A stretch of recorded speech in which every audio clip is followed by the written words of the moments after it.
ಎಲ್ರಿಗೂ ನಮಸ್ಕಾರ ರೀ. Welcome back to singer Pooja vlogs. Event ಪ್ಲೇಸಿಗೆ ಹೋದ ಕೂಡಲೇ ನಮಗೆ ನೆಟ್ವರ್ಕ್ ಅಷ್ಟಕ್ಕಷ್ಟೇ ಸಿಕ್ಕಿತ್ತು. ಬಟ್ ಹೋದ ಕೂಡಲೇ ನಮ್ಗೆ ವೆಲ್ಕಮ್ ಮಾಡ್ಲಿಕ್ಕೆ ಬಂದಿದ್ದ ಈ ನಾಯಿ ಮರಿ ಅಂತೂ ಪೂರ್ತಿ ಅದ್ರದ ಹೋಟೆಲ್ ಆಗ್ಬಿಟ್ಟಿತ್ತು. ಎಲ್ಲಿ ನೋಡಿದ್ರು ಅದ ಕಾಣಿಸುತ್ತೆ, ಯಾಕಂದ್ರೆ ಅದು ಒಂದೇ ಇದ್ದಿದ್ದು. ಆ್ಯಂಡ್ ನಾವು ಊಟ ಎಲ್ಲ ಮುಗಿಸ್ಕೊಂಡು ಆಮೇಲೆ ರೂಮ್ ಕಡೆ ಹೋದ್ರಾತ ಅಂತ ಹೇಳಿ ಫಸ್ಟ್ ಹೋಗಿದ್ದೆ ಡೈನಿಂಗ್ ಹಾಲ್ಗೆ. ಎಷ್ಟು ಚಂದ ಇತ್ತಂದ್ರೆ ಡೈನಿಂಗ್ ಹಾಲ್ ಏಕದಮ್ ಮಸ್ತ್ ಇತ್ತು. ಜೊತೆಗೆ ಊಟ ಎಲ್ಲ ಮುಗಿಸ್ಕೊಂಡು ನಾನು ನನ್ನ ರೂಮ್ ಕಡೆ ಬಂದೆ. ಸೊ ಇದು ನನ್ನ 2 ದಿನದ ಮಟ್ಟಿಗೆ ನನ್ನ ರೂಮ್ ಆಗಿತ್ತು. ಬಟ್ ನನಗೆ 2 ದಿನ ಆರಾಮ್ಸೆ ಹೋಗಲಿ ಅಂತ ಹೇಳಿ ಅಂದ್ಕೊಳ್ಳಿಕತ್ತಿದ್ದೆ. ಆ್ಯಂಡ್ ಈ ಲೈಟ್ ಮಾತ್ರ ಭಾಳ ಚಂದ ಇತ್ತು, ಇಷ್ಟೇ ಚೋಟು. ಇನ್ನು ನಾನು ರೂಮಿಗೆ ಹೋದ ಕೂಡಲೇ ಫಸ್ಟ್ ನೋಡೋದು ಮಿರರ್ ನೋಡ್ತಿರ್ತೇನೆ.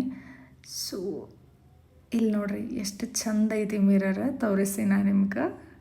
ಯಾ ಸೊ ನನ್ನ ರೂಮಿಗೆ ಹೋದ ಕೂಡಲೇನ ನನ್ನ ರೂಮಿಂದ ವ್ಯೂ ಈ ಥರ ಇತ್ತು ಹೊರಗಡೆದ. ಆ್ಯಂಡ್ 2 ದಿನ ಇದ್ರೂ ಈ ಸೇತುವೆ ಮೇಲೆ ಹೋಗಲಿಕ್ಕೆ ಆಗಲಿಲ್ಲ, ಯಾಕಂದ್ರೆ ನಮ್ಮ ಇವೆಂಟ್ ಒಳಗೆ ನಾವು ಬ್ಯುಸಿ ಆಗಿದ್ದು. ವರ್ಕ್ ಮೇಲೆ ಹೋಗಿರ್ತೀವಿ ಅಂದಮೇಲೆ ಏನೂ ಓಡಾಡಲಿಕ್ಕೆ ಆಗೋದಿಲ್ಲ. ಆ್ಯಂಡ್ ಮಳೆ ಬೇರೆ ಇತ್ತು, ಹೀಗಾಗಿ ಸೊ ನಾವು ಆ ಸೇತುವೆ ಮೇಲೆ ನಂಗೆ ಹೋಗಲಿಕ್ಕೆ ಆಗಲಿಲ್ಲ. ಅದೊಂದು ಬೇಜಾರು ನಂಗೆ. ಆ್ಯಂಡ್ ಪಾರ್ಟ್ 2 ಇದಾಗಿತ್ತು. ಸೊ ನೆಕ್ಸ್ಟ್ ವ್ಲಾಗ್ ನಾನು ನನ್ನ ಇವೆಂಟ್ ಬಗ್ಗೆ ನಿಮ್ಗೆ ತೋರಿಸ್ತೀನಿ. ಸೊ ಅಲ್ಲಿವರೆಗೂ ಎಲ್ಲರೂ ಆರಾಮೇರಿ, ನಕ್ಕೊಂತೀರಿ, ಚಂದಿರಿ. ಚಲೋ ಬಾಯ್ ಬಾಯ್.